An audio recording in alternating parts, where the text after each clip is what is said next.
જય સ્વામિનારાયણ વિદ્યાર્થી મિત્રો, ગયા લેક્ચરમાં આપણે વ્યાકરણનો અભ્યાસ કર્યો, સંયોજકો વિશે માહિતી મેળવી. હવે આજે એક નવો પાઠ ચાલુ કરીશું, જેનું નામ છે ભીખુ, જેના લેખક શ્રી ગૌરીશંકર ગોવર્ધનરામ જોશી. એમનું ઉપનામ છે ધૂમકેતુ. તેઓ ધૂમકેતુના નામે ઓળખાય છે. ખૂબ જ શ્રેષ્ઠ વાર્તાકાર તરીકે ઓળખાય છે. એમની ટૂંકી વાર્તાઓ ખૂબ જ પ્રસિદ્ધ થયેલી છે. ધૂમકેતુની એક વાર્તા પોસ્ટ ઓફિસ એ વિશ્વની શ્રેષ્ઠ 10 ભાષાઓમાંની વાર્તાઓમાંની એક વાર્તા તરીકે ઓળખાય છે. ખૂબ જ કરુણ પ્રસંગો દર્શાવતી વાર્તાઓ એમની ઘણી હોય છે. તેમનો જન્મ 1892માં થયો. ગોંડલ પાસે વીરપુરમાં એમનો જન્મ થયો. એમની જે વાર્તા સંગ્રહ છે, તણખા મંડળ 1, તણખા મંડળ 2, તણખા મંડળ 3 અને 4, એમાં પોસ્ટ ઓફિસ, ભૈયાદાદા, રજપૂતાણી, એક ટૂંકી મુસાફરી, જીવનનો પ્રભાત, હૃદય પલટો, આત્માના આંસુ, આ ભીખુ, આ બધી જે વાર્તાઓ છે બહુ ચર્ચિત વાર્તાઓ છે. ધૂમકેતુ ઊંચા ગજાના બુદ્ધિજીવી તરીકે ઓળખાતા એમની વાર્તાઓમાં આપણા ભારતીય પ્રજાજીવનનું, સામાજિક સમસ્યાઓનું નિરૂપણ કરવામાં આવેલું છે.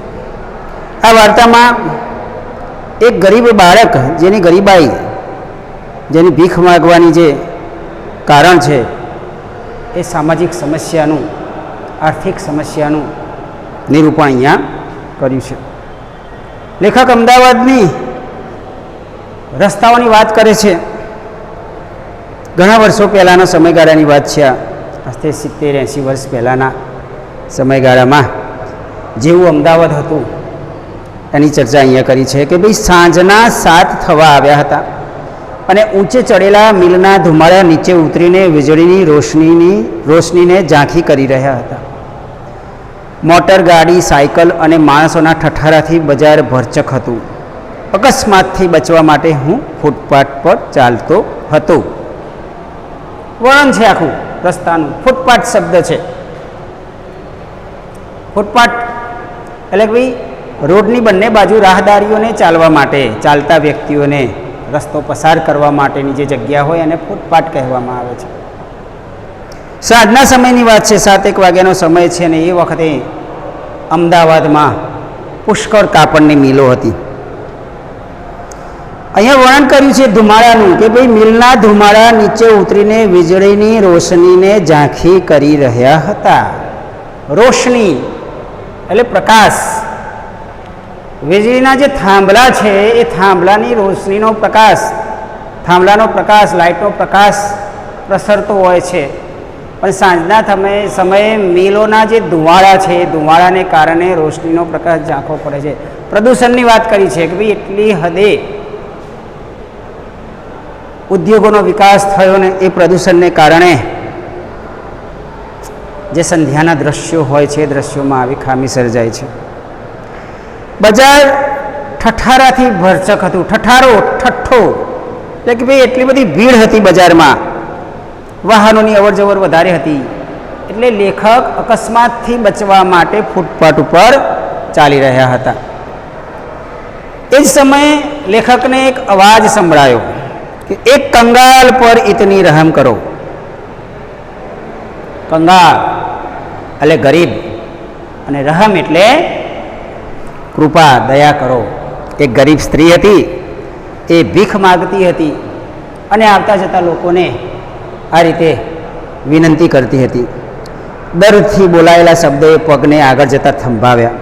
પાછળ ફરીને જોયું તો હું 3 દરવાજા પાસે ઊભો હતો.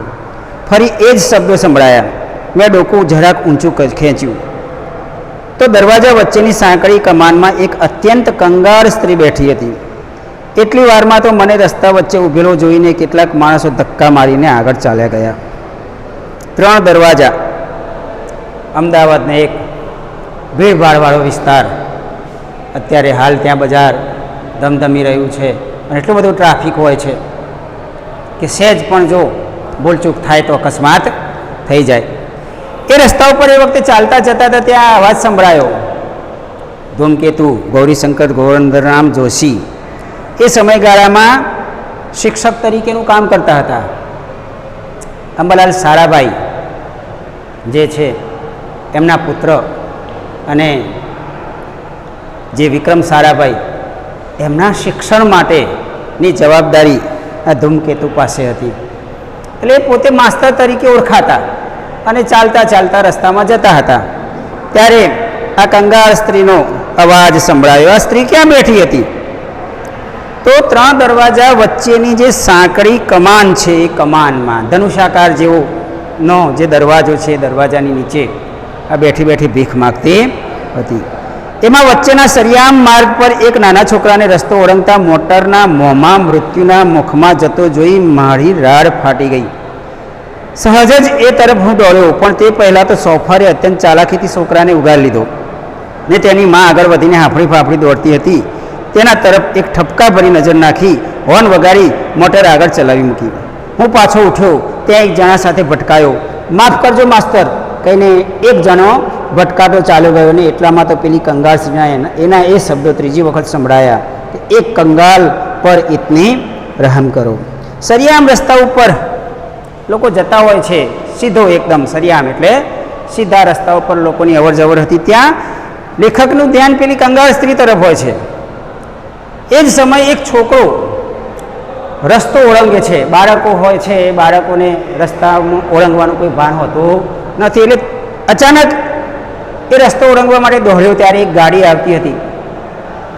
અકસ્માત થાય એવી તૈયારી હતી. એટલે લેખક કહે છે કે ભાઈ અચાનક લેખકના મોઢામાંથી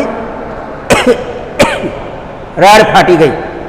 અચાનક ચીસ પાડી જાય કરે પેલો છોકરો એમ કરીને લેખકે રાડ પાડી. ત્યારે પેલો જે શોફર હતો ગાડીનો, જે ચાલક, તેણે બ્રેક મારી અને પેલા બાળકને બચાવી તો લીધો, પણ એણે ઠપકા ભરી નજરે પેલા છોકરાના માતા પિતા સમક્ષ જોઈ. અને કહેવું હતું પણ બોલી શક્યો નહીં, એટલે ઠપકા ભરી નજરથી જોઈ કે ભાઈ છોકરા લઈને નીકળો છો તો એમનો હાથ પકડીને ચાલો, છોકરાને સાચવો, એવો ઠપકો પણ મળ્યો. આ બધું જોવામાં લેખક પણ ભટકાયા અને આ સ્ત્રીનો અવાજ સતત માગવાનો, ભીખ માગવાની પ્રવૃત્તિનો કે ભાઈ એક કંગાળ પર ઇતને રહમ કરો. એ સ્ત્રી બેઠી હતી તે ખૂણામાં અંધારામાં મેં નજર ફેરવી. તેના પગ પાસે ઉઘાડે શરીરે 3 છોકરા સૂતા હતા ને તેના ખોળામાં એક નાનું બચ્ચું દયામણું મોં રાખીને આવનાર જનારની સામે જોયા કરતું હતું. બાઈ અશક્ત હતી ને ગરીબી તેના પર અસહ્ય જુલમ કરી રહી હતી.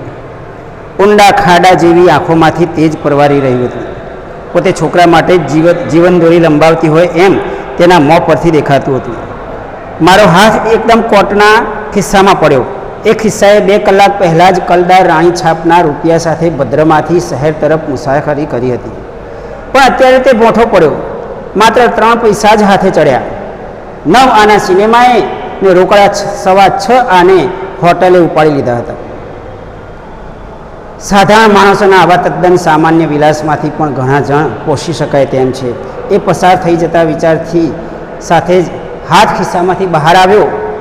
3 પૈસા પેલી બાઈના હાથમાં પડ્યા ને પૈસાના ખડખડાટથી જાગેલું એક છોકરું મને ફરી સતાવે તે પહેલાં જ હું દૂર થઈ ગયો.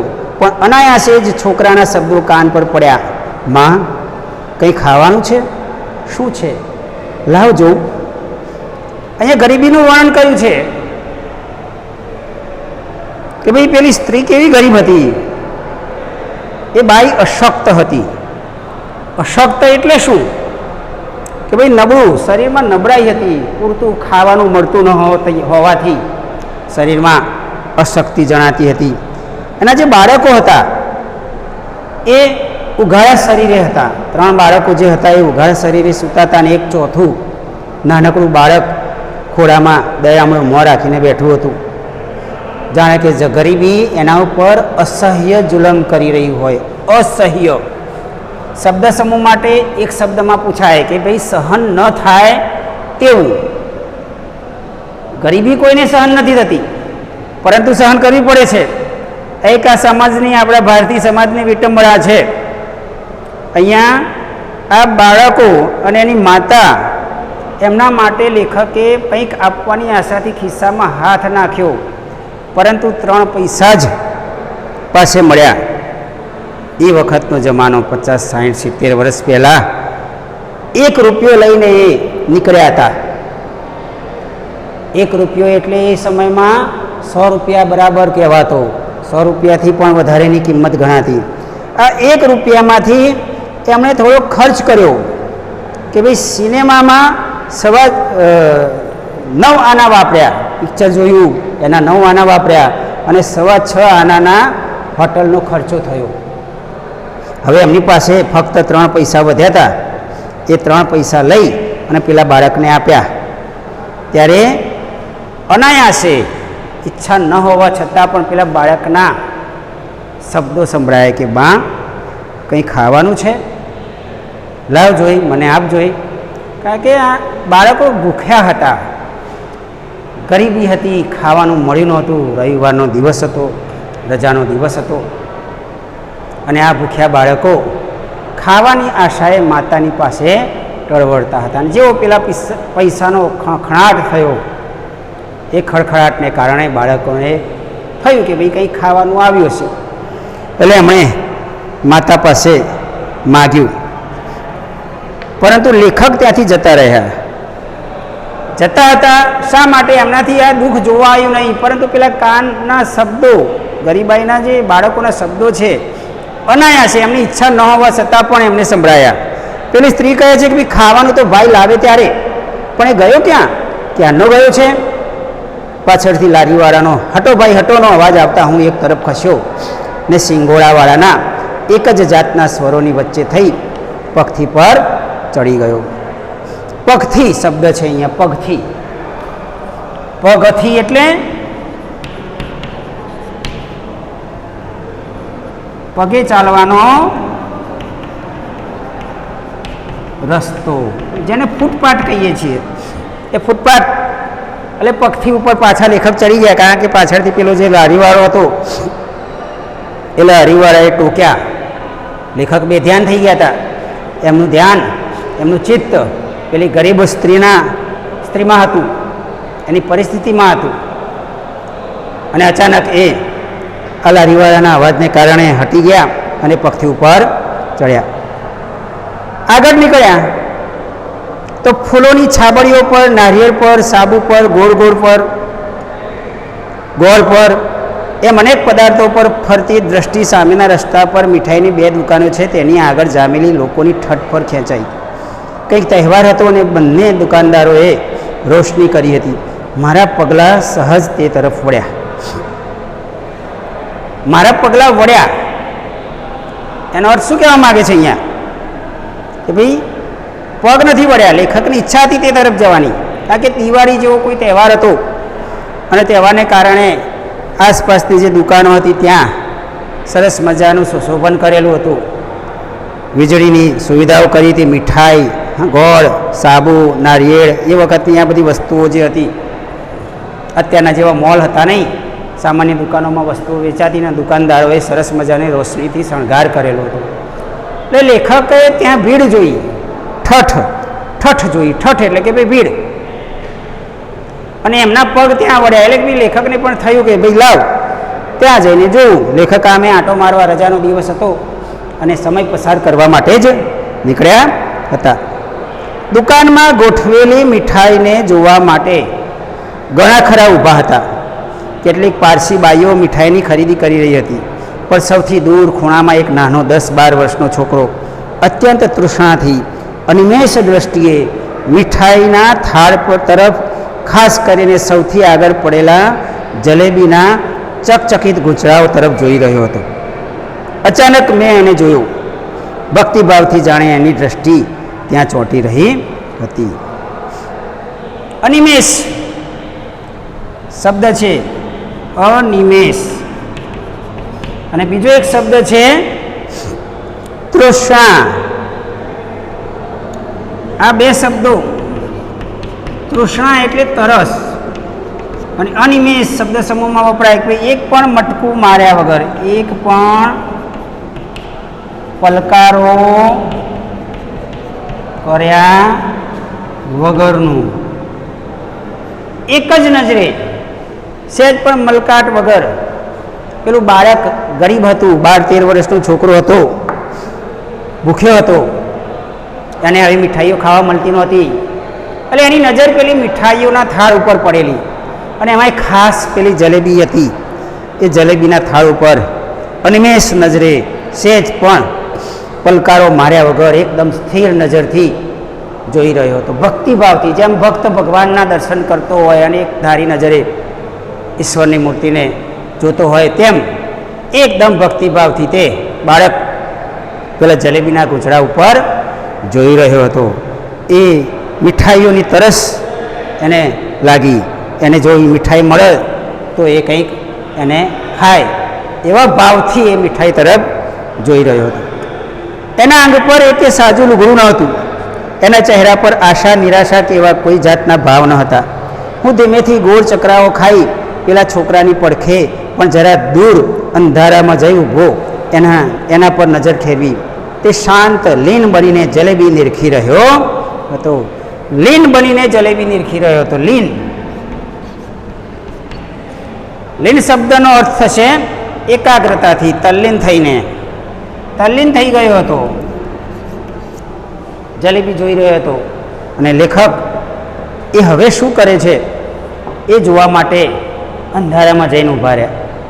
કારણ કે પેલું બાળક હતું એ ફક્ત જોઈ રહ્યો હતો, એનામાં આશા કે નિરાશાનો કોઈ ભાવ હતો નહીં. એને ખબર હતી કે ભાઈ હું ગરીબ છું, મને કશું મળવાનું નથી, હું માગીશ તો એ નહીં મળે, એટલે મળે કે ના મળે એવી એને કોઈ તરસ હતી નહીં. છતાંય એ નજરો ભરી અને એને જોઈને ફક્ત અને ફક્ત એને જોવાનો આનંદ લઈ રહ્યો હતો. આપણે આજે અહીં સુધીનો આ પાઠ અભ્યાસ કરીશું. બાકીનો લેક્ચર આવશે ત્યારે બીજો ભાગ આપણે આગળ અભ્યાસ કરીશું. આજે લખાયેલા જે શબ્દો છે અને રૂઢિપ્રયોગ છે એ ગુજરાતીની નોટમાં લખી કાઢવાના. આગળના જે પાઠ છે એનો અભ્યાસ સ્વાધ્યાય પણ ઘણા વિદ્યાર્થીઓ લખતા નથી અથવા તો ફોટો મૂકતા નથી, પરંતુ ગુજરાતીની નોટ બનાવી અને એમાં અભ્યાસ સ્વાધ્યાય લખજો. જ્યારે શરૂ થશે ત્યારે ચોક્કસ એની ચકાસણી કરવામાં આવશે. જય સ્વામિનારાયણ.